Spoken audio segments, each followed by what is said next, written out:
Hello everybody, welcome to my channel. I'm Niels van Niekerk from Vanik Developments. I'm the creator of the Post2T and 4T simulation software programs. In today's video, we're going to have a look at the basic uses of the Post2T, the post processor for the two-stroke simulation software. I will show you some of the basic uses and how to use the various things to understand some issues with two-stroke engines. Sit back and enjoy. Today we're going to look at the use of Post2T, the post processor for the Post2T simulation software.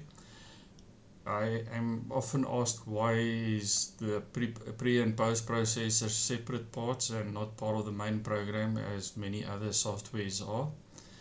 The main reason for that is that you can actually post-process results from a different project while running simulations, more than one simulation simultaneously on other projects, and also edit the data using that 2T on different projects and also on the project that you're currently simulating. Once you started the simulation, the software releases the input files and you can update it for the next one. Any case, let's start. Post2T has got quite a number of options. We're going to start with the performance files. Let's take a look at the results we did in the previous ones. I've copied the ones I wanted into a specific folder just to save time.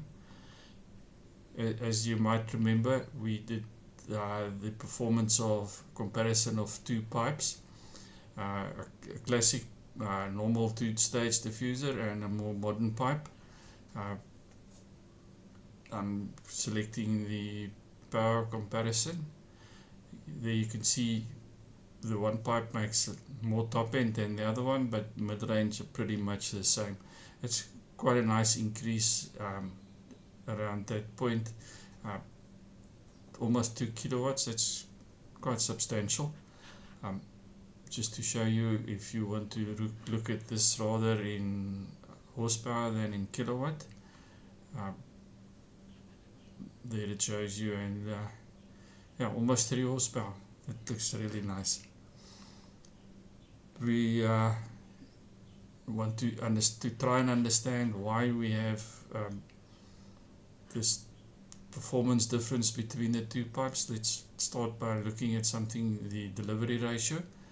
Delivery ratio as defined is a mass ratio.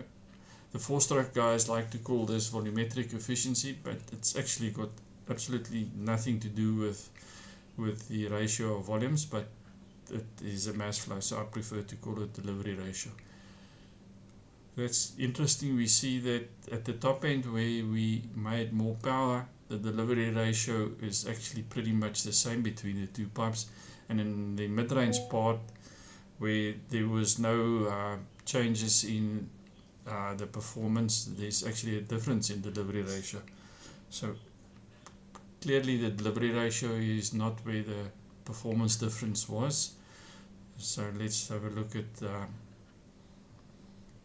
the charging efficiency, which is pretty much, it tells you how much of your charge is kept inside the cylinder after the exhaust port is closed. In other words, it's a function of scavenging and pipe efficiency, and that's where we see quite an interesting result.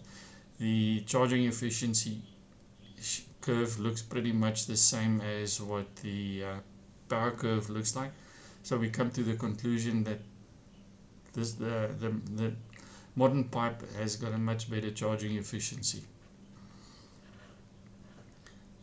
Other things we can have a look at that especially the snowmobile guys like a lot is what is the effect of the pressure in the average pressure in the exhaust pipe. If we look at that, we can see pressure in the, to explain it, that's pressure exhaust average in the center section. we see that the pipe with more charging efficiency has a higher pressure at higher RPMs, which is an interesting result as well. The other part that we often look at is the temperature in the header. This T exhaust average temperature in the, this is at the trace position, which is where your probe is that you specify in that 2T. Let's compare the two. And you see that the modern pipe runs quite a bit hotter right through the range, which is interesting as well. Okay, enough of the performance. Let's start looking at some of the thermodynamic issues. Wait, before we do that, we need to also look at the detonation file.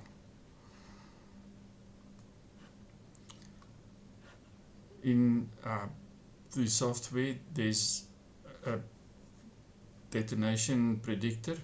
What I've done is I've run a special, I've run this simulation, but just changed it to 95 octane instead of the 100 octane that was in there, so that we can get some detonation.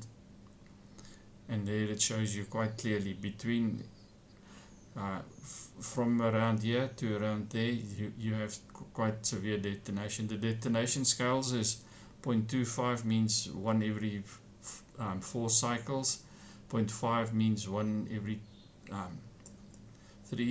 1 every 2 cycles, and then 1 every cycle. So we at between 11.5 and 11.750 we're getting continuous detonation, which is definitely not what we want.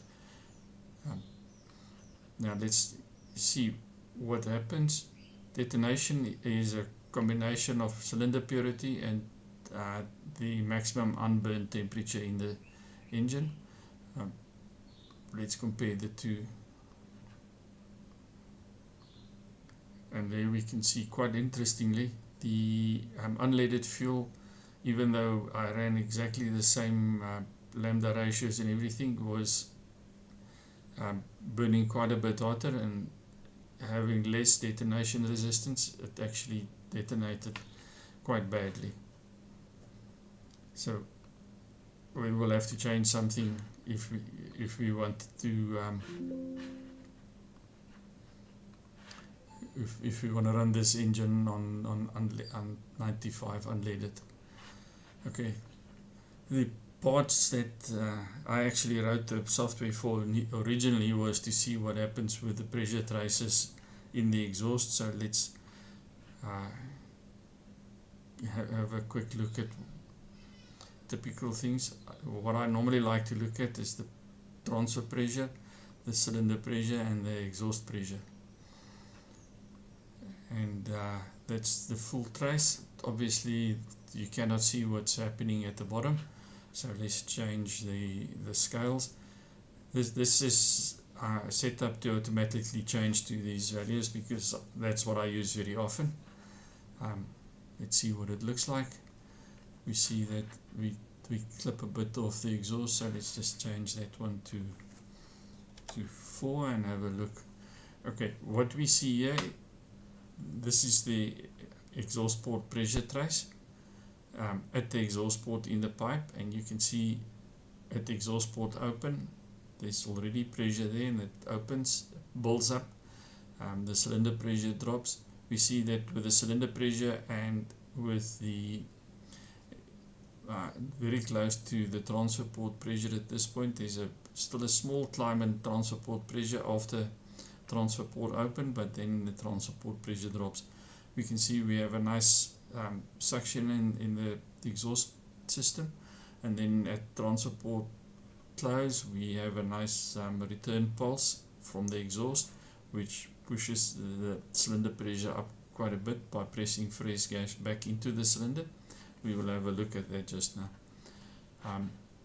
Just for interest, let's compare what the pressure trace looks like at 5,000 RPM, 8,000 RPM. You see that the pressure in at the exhaust port, that opening is almost at atmospheric. There's no residual pressure. We see a very small pressure release, then there's suction very early, and then our return pulse arrives before transfer port close. Let's add the cylinder pressure to see what the effect is on the cylinder pressure. You see the cylinder pressure, and then there's suction at the exhaust port, and the cylinder pressure is very low when the exhaust port eventually closes, which is why there's no power at low RPM.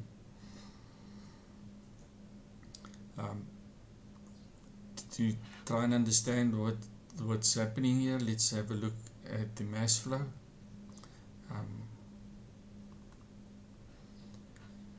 Let's look at the transfer port and the exhaust port mass flows.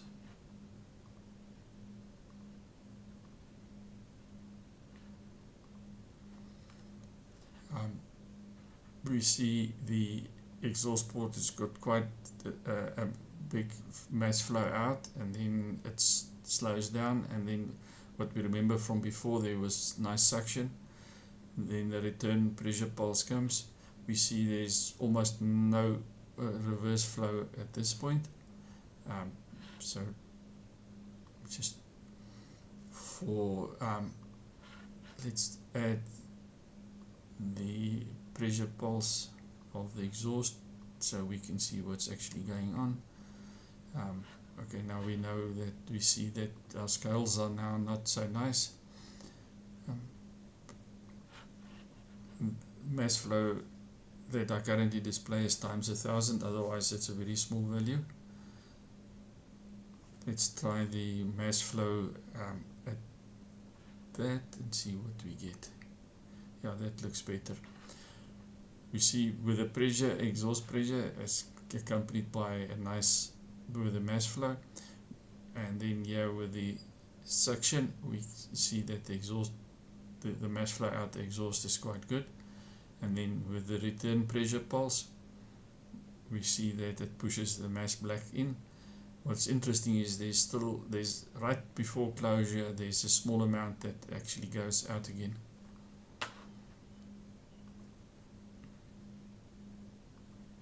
Okay, let's also have a look at the what happens on the inlet side.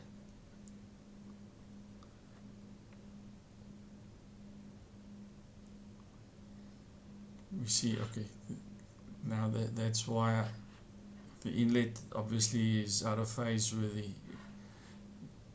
the displacement, so we select something else there. You can see this looks quite interesting, but we actually don't want to just see that. Let's add the reed valve tip lift so we can see why that is such. And we can see as the reed valve starts opening, we get a nice flow. Here's a dip, which obviously means there's some pressure wave action in the inlet, and then what we get here is we get reverse flow. So while the reed valve is closing, it doesn't close fast enough, and we get some reverse flow. This is fairly normal for a reed valve engine. That's one of the main reasons that the disc valve crowd prefers disc valves rather than what we have here. Let's just see if we can add the inlet pressure trace as well. You can see there's a pressure there, and then there's a slight drop in pressure, which causes the slowdown in mass flow. And then to have a full look at this picture, we actually need to include the crankcase pressure as well.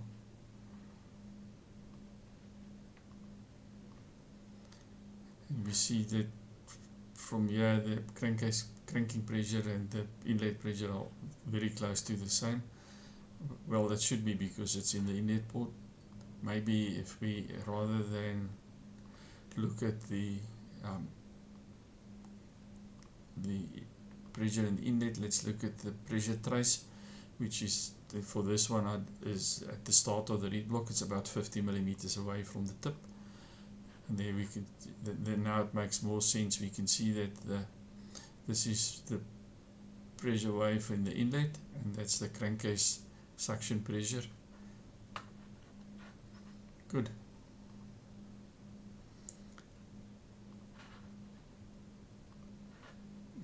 Let's have a look at some temperature traces as well. What I want to look at is the transfer port where we at transfer port temperature and transfer port temperature. This is the difference between the temperature in the transfer port window between 8000 RPM and 12.5. You can see that there's the temperature in the transfer port. Okay, let's me just, this is, we're now back in the cylinder, not in the crankcase, so we go back to this one.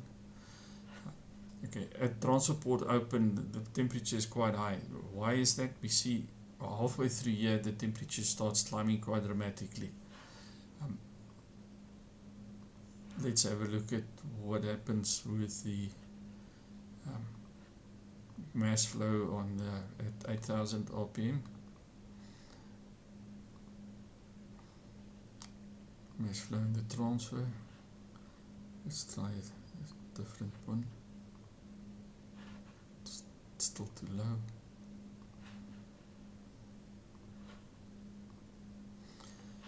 We see there's quite a bit of reverse flow in the transfer port. That's cylinder temperature that goes straight back into the transfer port. So that's the temperature why we get such a, and this hot gas stays there until the transfer port opens again. It drops and then it climbs as the pressure rises inside the crankcase.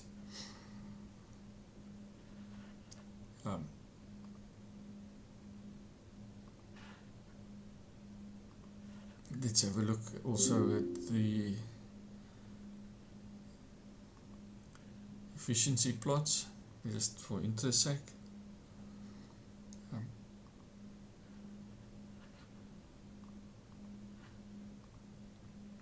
One thing that is in the efficiency plots is the delivery ratio.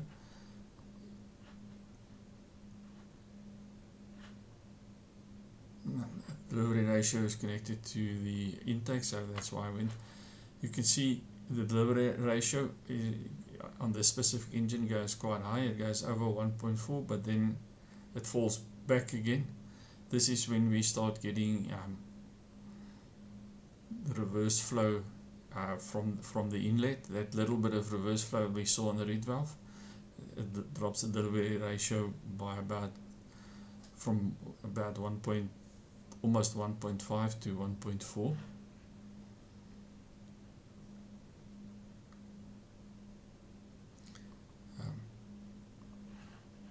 Let's I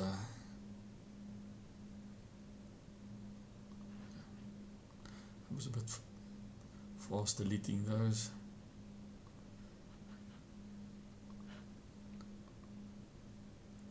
Let's plot it against the tip lift again. You can see that as it comes down and the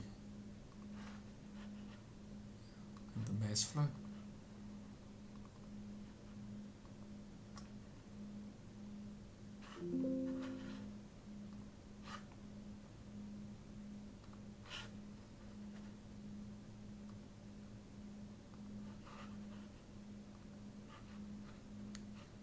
Sorry about that.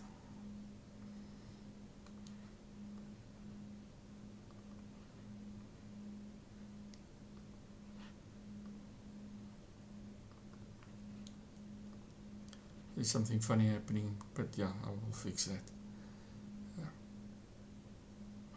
Purity. In any case, let's go on to something else. There's combustion traces. In the combustion, there are various things that you can look at, depending on whether you're running a Weber simulation or you're running a turbulent entrainment simulation. If you run Weber, the unburnt and the entrained mass is the same value, and the burnt mass obviously is not. So you can have a look, see there.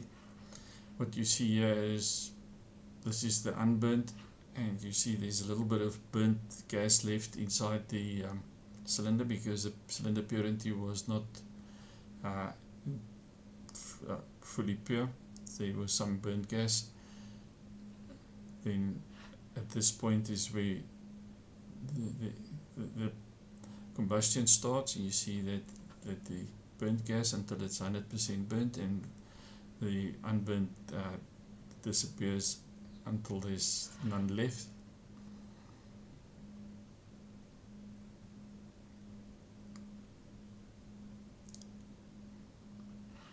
I also want to have a look quickly at the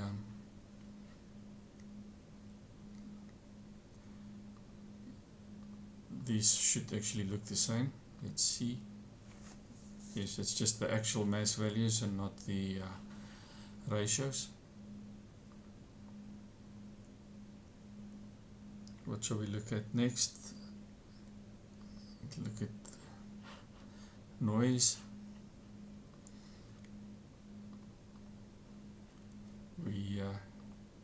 You can look at the intake and exhaust noise combined. You can do a fast Fourier plot for those of you that are interested in the frequencies, or you can just go straight and do the noise level plot. We can see here, this is the noise for the intake. What's interesting is at low frequencies the intake noise is actually higher than the exhaust system noise. This is unsilenced obviously, and with no airbox. At the bottom it shows you, this is if you just calculated the decibel value dB straight as is, it's 129. If you do the dBA scale, which is weighted on certain frequencies, it pretty much stays the same. Let's have a look, see what that does if we only look at one of these. The exhaust, it stays the same.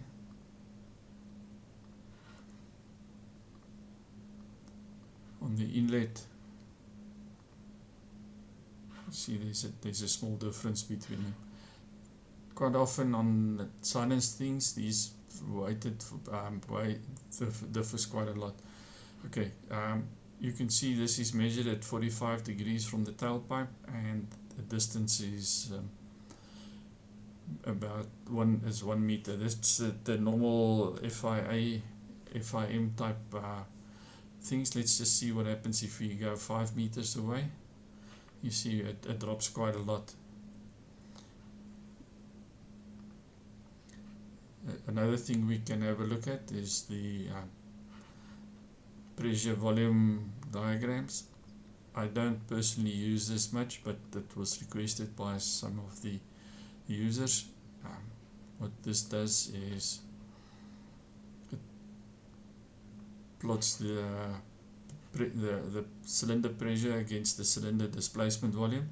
You can see this is where the crankcase volume is. You also have the option to not use the actual volume, but to use the displacement volume, and then this is more often what you see in textbooks and things. This is the cylinder one, and that's the crankcase. The one most often used is actually the logarithmic scale for the cylinder. You if you guys worked with this, you will recognize this curve. This is typically where the crankcase is. You can see this is at the exhaust port open, the pressure drops, it goes all the way down, and then the cylinder and transfer. This is transfer open, this is transfer close, and this is exhaust close, and this compresses it again. The slope of these two lines is what is used to determine the polytropic index of expansion and compression that is used inside the software. Let's have a look at vehicle performance. Vehicle performance, there are various ways to do this. Let's start by selecting a power curve. I've created the vehicle already, but it's fairly straightforward. It helps you with quite a lot of things. Let's first do tractive effort. There you can see that's the tractive effort of the specific bike that I've shown. And let's calculate its performance. There it does the, okay, this is top speed run on a 2 mile result. This is up to run up to 1, and then from 1 to 2 gives you the elapsed time, the duration, the speed. You can see pretty much the speed stays the same, so you've run out of gearing on this specific thing. Let's just go back there. Let's have a look and see what it does on a drag strip. There it does the 8 mile result and a 1/4 mile result. You can see slipping the clutch, then first gear, second, third, fourth, fifth and sixth gear. You see we have not reached the top speed, so the top speed, as we remember from the previous one, was 187. For your runs, you can also run the rolling resistance. There are various ones. The Cooper values uses tire pressure, and there's two types that the normal land speed guys all know what this is all about. You can change atmospheric pressure and humidity and things like that.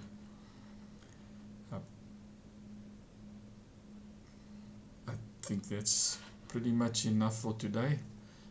There's still many things we can do. I will show you at a later stage how to create a measured trace, how to import a measured trace curve, and how to import a measured power curve. And also, when I do a later video on turbocharging, I will show you how that part of it works. Thank you for watching. Goodbye.